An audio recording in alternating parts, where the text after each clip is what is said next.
웃기지도 않고 웃을 일도 없습니다. 해운대의 김미애 의원입니다. 먼저 후보자께 저는 아까도 누차 말씀드렸지만 제가 21대 때 후보자께 언성을 높인 적이 없습니다. 그렇죠? 네, 네. 상당히 존중했고 존경하는 마음으로 업무를 우리는 당시 야당이었지만 협조한 거 알고 계시죠? 네, 잘 알고 있습니다. 그래서 순조롭게 했었고 저는 그거 상당히 고맙게 여겼습니다. 단 하나 코로나19 백신 피해자의 인과관계 추정 이 문제에 대해서만 끝까지 유감이었습니다. 그러면 질의하겠습니다. 후보자님, 배나무 밑에서 갓건 고쳐 쓰지 마라 속담 아시죠? 네, 예. 그다음 직무 관련성이 있는지 아니면 있다는 의심이 드는 그런 주식이나 또 농지를 포함한 이런 법 위반에 대해서 수익이 없거나 실패하면 문제 없습니까? 그건 일반론입니다. 네, 그렇지는 않습니다. 그렇죠. 그리고 의혹 제기나 의혹을 해소하는 이 기준은 무엇입니까?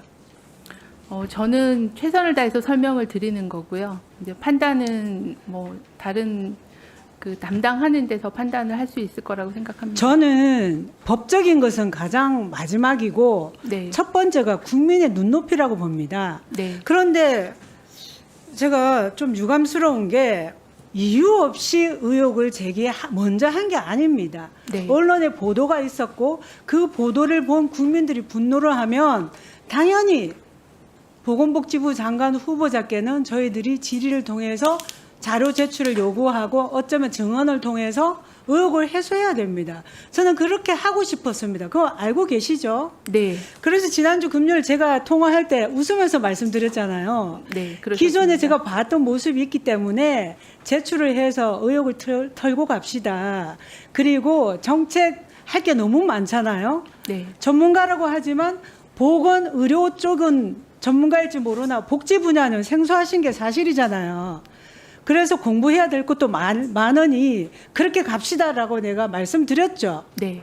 그리고 월요일 오전까지 제출하기로 하셨잖아요.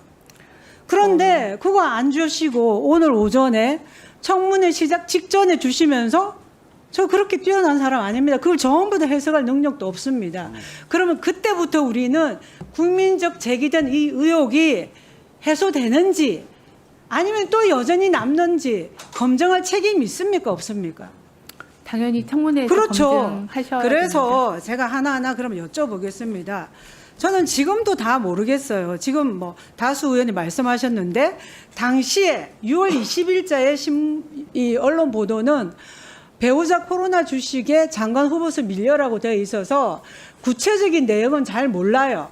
그래서 이것이 코로나인지 뭔지 사실은 모르죠. 이것 가지고 말씀을 드릴 수밖에 없어요. 그러나 그것은 후보자가 자료를 제출 안 했기 때문에 그 의혹은 계속 이어지는 겁니다. 그렇지 않습니까? 그러면 아침에 제출하셨죠. 그걸 토대로 말씀을 드려야 돼요. 근데 너무나 무례합니다. 청문회 직전에 던져주고는 의혹을 빨리 해소했으니까 받아주세요. 이건 아니지 않습니까? 그래서 제가 여쭤보겠습니다. 또 후보자가 고위공직자 재산 신고 대상이 된 게 언제입니까? 2017년부터 2014년에 고위공무원인데 이때는 아니었습니까? 재산 신고는 2002년부터 했고요. 재산이 보건복지부 공개된 게 질병관리본부 질병예방센터장부터 고위공직자죠? 네, 맞습니다. 네. 그 다음에 2014년 에볼라, 2015년 메르스 때 후보자는 여전히 이 바이러스 공포와 관련한 현장에서 업무를 담당하셨죠.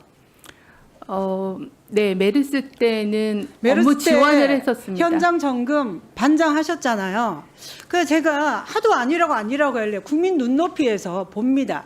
2014년 10월자 특징주, FTENA 등 강세, 에볼라주 급등, 그다음 2015년 6월 메르스 수혜주, 선수 교체, 백신주 급락, 마스크주 급등 이런 거 보면은 국민들이 마스크주 급등하겠다 이렇게 생각지 않습니까?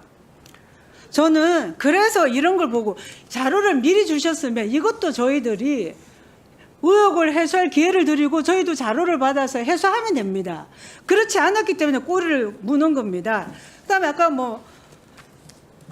이 창해 에탄올 관련해서 말씀하셨는데 창해 에탄올도 그렇습니다. 2017년에 질병관리본부에 있을 때 직무 관련성 심사를 했지만 2020년에 여전히 업무는 동일한 거예요. 그렇지만 질병청장으로 승격이 됐잖아요. 그러면 이때 직무 관련성 심사 결정서에 보면은 후보자가 제출한 거 보면은 직무 관련성 없는 주식으로 결정된 주식이라도 블라블라 해놓고 27조의 공직자윤리법 시행령 27조 8 제1항 2호 3호만 말씀하는데 아니죠. 공직자윤리법 시행령 27조 8 보세요. 주식과 관련해서 상당한 정보를 입수하거나 영향을 미칠 수 있는 직무로서 다음 어느 하나에 해당하는 직무에 종사하거나 그 직무를 지휘 감독하는지 고려해야 된다가 1호가 관련 업종에 관한 정책 또는 법령의 위반, 집행 등에 관련된 직무입니다. 질병청장으로서 손소독제에 관련되는 직무와 연관이 있는 거예요. 그러면 상당한 사정 변경이 있어요. 또 하나 창의 에탄올이 실제는 모르겠어요. 그러나 주식은 희망이잖아요. 기대감 있으면 올라갑니다. 그럼 그때 업종 변경이 등기부에까지 등재됐고 이미 그 이전에 주식시장에서는 이미 소문이 났단 말이에요. 그러면 결과가 어떻든지 상관없이 직무 관련성 심사 청구를 해야 됩니까? 아닙니까?